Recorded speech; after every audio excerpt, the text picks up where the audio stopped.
भारतीय सिनेमा में एक से एक बढ़कर कलाकार हुए हैं जिन्होंने विश्व सिनेमा में अपनी अमिट छाप छोड़ी है।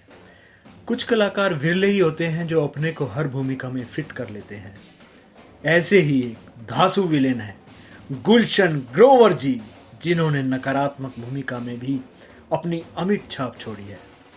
चाहे राम लखन का केसरिया विलायती हो, शोला सबनम का काली बाबा हो, सर का छप्पन टीकली हो, कुर्बान का डकैत हिम्मत सिंह, विश्वात्मा का तपस्वी मुंजाल हो, सौदागर का बलीराम हो, राजा की आएगी बारात का ज्ञानी करतार सिंह हो, खिलाड़ियों का खिलाड़ी का किंग डॉन हो, हेरा फेरी का कबीरा हो या आई एम कलाम का भाटी हो, हर भूमिका नए अंदाज में अभिनीत की।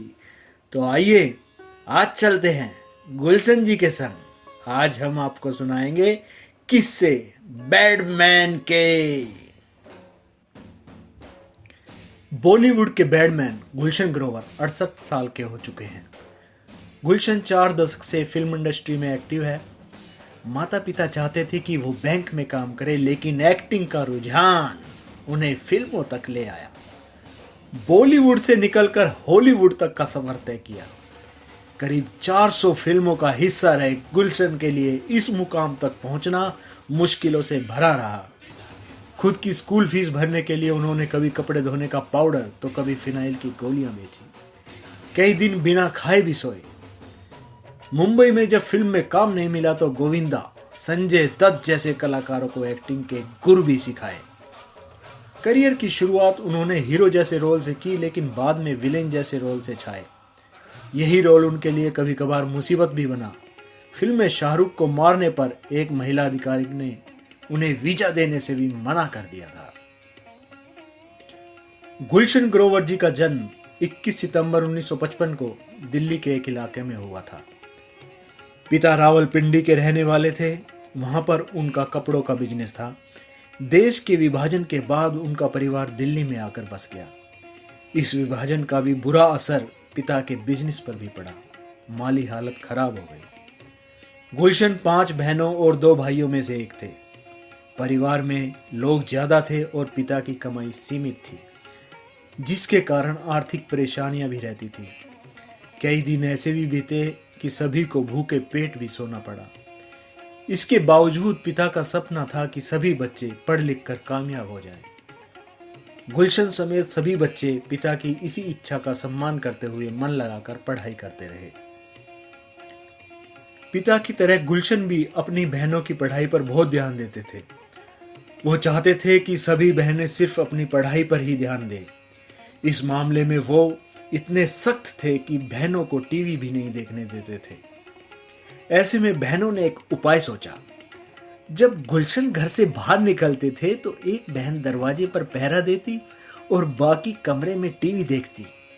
जैसे ही गुलशन का आना होता, टीवी बंद कर सभी बहनें किताब खोलकर पढ़ाई करने का दिखावा करने लगती। कई इंटरव्यू में उन्होंने इस बात का जिक्र किया है कि वो अपनी बहनों के बहुत क्लोज रहे हैं। हर कोई एक दूसरे के सुख दुख में सहारा बना है। आर्थिक हालात ठीक नहीं थी, इस कारण सभी बच्चों को पढ़ाना पिता के लिए बहुत ही मुश्किल था। गुलशन भी पिता की इस परेशानी को बखूबी समझते थे। उनका स्कूल दोपहर का था। वो सुबह बैग में स्कूल यूनिफॉर्म रख घर से निकल जाते थे। स्कूल जाने से पहले वो बड़ी बड़ी कोठियों पर बर्तन और कपड़े धोने वाले पाउडर, फिनाइल की गोलियां बेचा करते थे। इस काम से कमाए हुए पैसों से वो स्कूल की फीस का खर्चा निकालते। दोपहर तक ये काम करने के बाद वो स्कूल चले जाते। कम उम्र में इतनी मेहनत करने पर भी वो घबराए नहीं, बल्कि परिवार के सपोर्ट से आगे बढ़ते गए। जब गुलशन 3री-4थी क्लास में थे, तभी से उन्होंने रामलीला में भाग लेना शुरू कर दिया था। रामलीला के डायलॉग उनके पिता ही लिखा करते थे। यहीं से गुलशन का रुझान एक्टिंग की तरफ हो गया। हालांकि शुरुआत में उन्होंने इसे करियर ऑप्शन के तौर पर नहीं चुना था। उन्होंने सिर्फ अपनी पढ़ाई पर फोकस किया, लेकिन खुशी के लिए वो रामलीला भी करते रहे। उन्होंने Shri Ram college of the commerce से पढ़ाई की है। यहाँ मैं एक बात बता दूं कि Shri Ram college of commerce में कोई आम स्टूडेंट नहीं पढ़ा करते। वहाँ पर 80-90 से ऊंची परसेंटेज के बच्चों को ही एडमिशन मिल पाता है।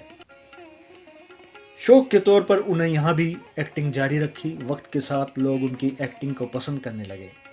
पूरी दिल्ली यूनिवर्सिटी में उनका नाम हो गया। कुछ समय बाद तो वो लिटिल थिएटर ग्रुप से जुड़ गए। लोगों का प्यार और सराहना देख उन्होंने इसी में कैरियर बनाने के बारे में सोचा। हालांकि ऐसा करना उनके लिए आसान नहीं था। परिवार की पूरी जिम्मेदारी उन्हीं के कंधों पर थी।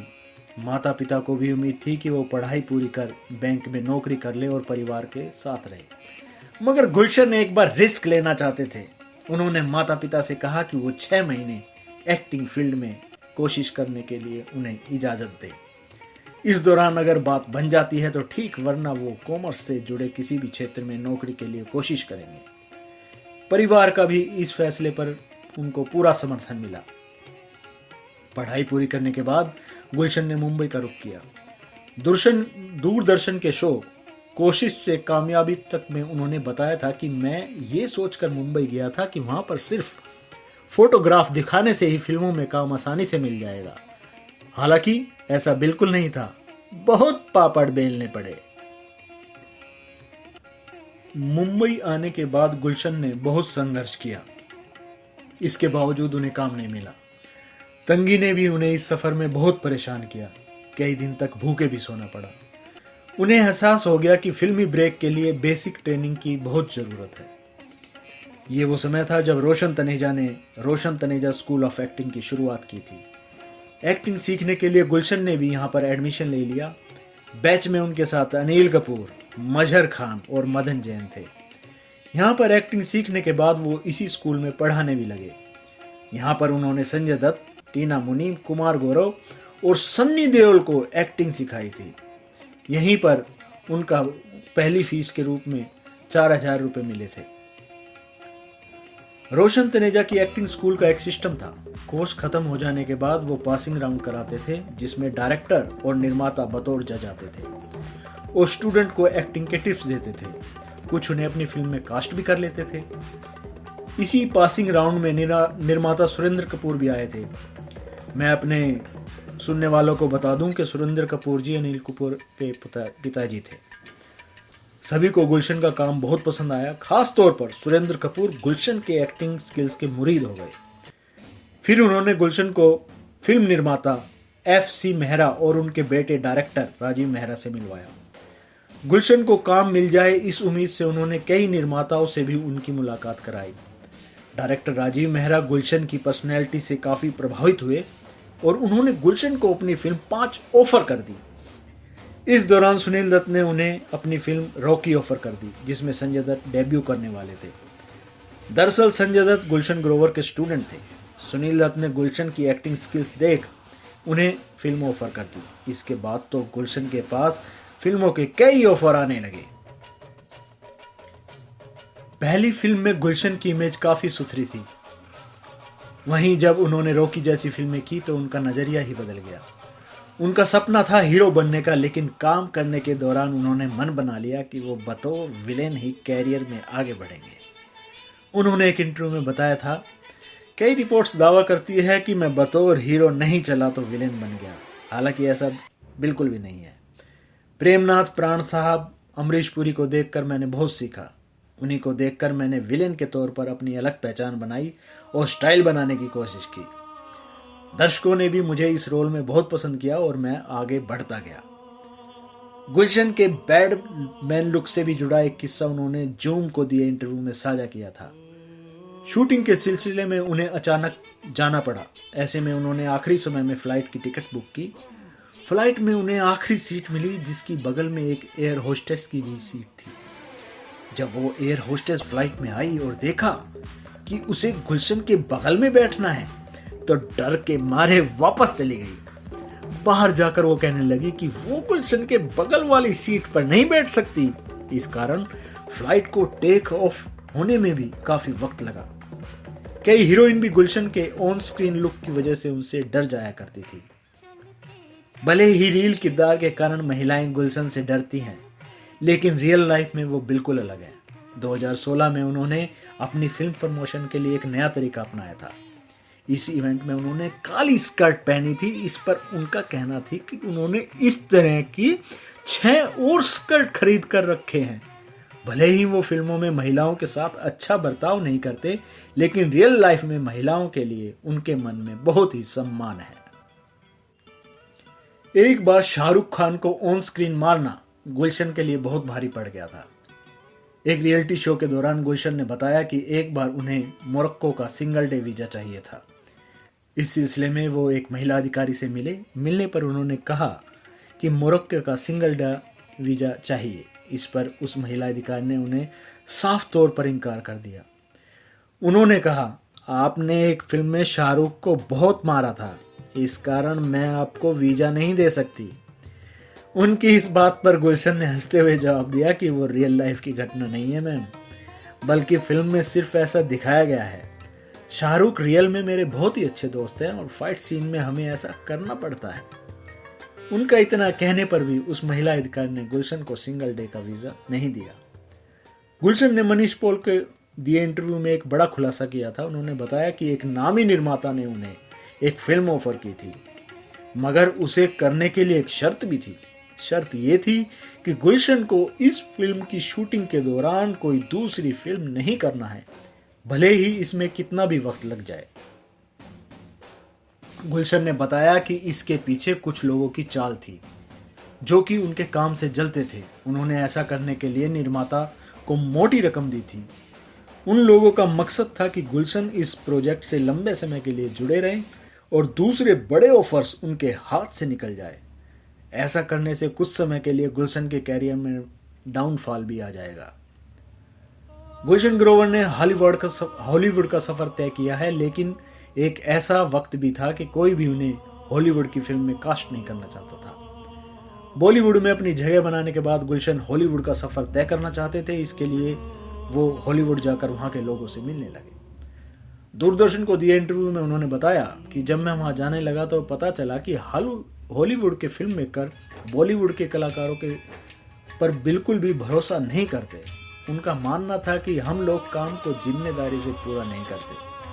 एक्टिंग में भी वास्तविक टच नहीं बल्कि काल्पनिक टच ज्यादा होता है। मैंने इतने साल तक बॉलीवुड में काम किया था, लेकिन वो लोग मुझे पहचानते भी नहीं थे। फिर मैंने उन्हें बॉलीवुड की इनसाइड स्टोरी दिखाई। उन्हें बताया कि हमारी फिल्मों का विषय व निर्माण ही ऐसा है कि चीजें काल्पनिक लगती है। दर्शकों की पसंद पर भी ऐसा कंटेंट बनता है। इस दौरान एक डायरेक्टर से मेरी मुलाकात हुई। मेरे लुक से वो काफी प्रभावित हुए।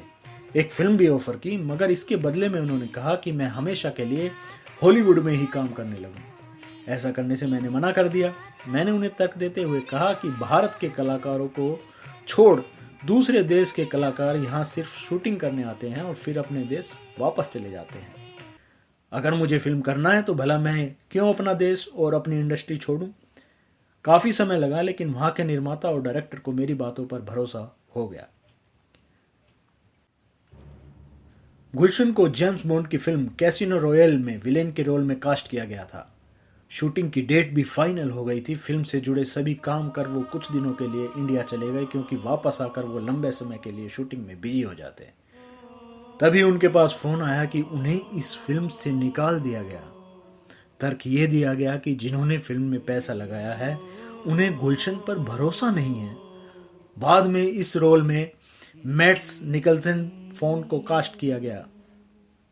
इस बात को कुछ ही दिन बीते थे कि उनके पास डायरेक्टर डी मैकलसन का फोन आया, जो film the second jungle book बनाने की तैयारी में थे। इस फिल्म में उन्होंने बलदेव का रोल गुलशन को ऑफर किया। हालांकि ये रोल पहले किसी दूसरे एक्टर को ऑफर किया गया था। उस एक्टर को परफेक्ट लुक में ढालने के लिए मेकर्स ने काफी कुछ किया, लेकिन डायरेक्टर एक्टर के लुक से संतुष्ट नहीं हुए। इसी दौरान डायरेक्टर ने गुलशन को किसी इवेंट में देखा, जिसके बाद से ही बलदेव के रोल में उन्हीं को कास्ट करने का मन बना लिया। बाकी निर्माता इस बात पर राजी नहीं थे, लेकिन डायरेक्टर के समझाने पर सभी मान गए और इस तरह गुलशन हॉलीवुड फिल्म से जुड़े। शूटिंग के दौरान गुलशन ने अपना पासपोर्ट मेकर्स के पास जमा कर दिया था। उन्होंने ऐसा इसलिए किया ताकि निर्माताओं को भरोसा हो जाए कि वो बीच में शूटिंग छोड़कर कहीं नहीं जाएंगे। दरअसल वहां के मेकर्स को लगता था कि भारतीय कलाकार बीच में ही शूटिंग छोड़ वापस चले जाते हैं। अब बात बैडमैन की निजी जीवन की निजी जीवन की बात करें तो गुलशन की पहली शादी 1998 में फिलोमिना से हुई। हालांकि यह शादी 3 साल भी नहीं चली और 2001 में दोनों का तलाक हो गया। फिलोमिना से गुलशन ग्रोवर को एक बेटा भी है जिसका नाम संजय ग्रोवर है। तलाक के बाद गुलशन की अपील पर बेटे की कस्टडी उन्हें ही मिली। पहली पत्नी को तलाक देने के बाद गुलशन ग्रोवर ने इसी साल दूसरी शादी कशिश से की। हालांकि ये शादी तो साल भर भी नहीं चली और सिर्फ 10 महीने बाद ही 2002 में गुलशन और कशिश का तलाक हो गया। इस दौरान ऐसी खबरें भी आईं कि गुलशन के बेटे से कशिश की ट्यूनिंग नहीं बनती थी, जिसकी वजह से इनके बीच झगड़े होते थे। कशिश से गुलशन की कोई संतान नहीं है। दूरदर्शन को दिए इंटरव्यू में गुलशन ने बताया कि शायद मेरे अंदर पति जैसे गुण नहीं है, इसलिए दोनों शादियां नहीं चली। हालांकि अब मैं काफ़ी बदल गया हूं और तीसरी शादी के लिए भी तैयार हूं। तो ये थे बैडमैन गुलशन ग्रोवर के किस्से। दोस्तों, अगली बार मैं आपका होस्ट, आपका साथी, एक नए कलाकार के बारे में ऐसे ही किस्से शेयर करूँगा। तब तक मुझे इजाज़त दीजिए। जय हिंद, जय भारत।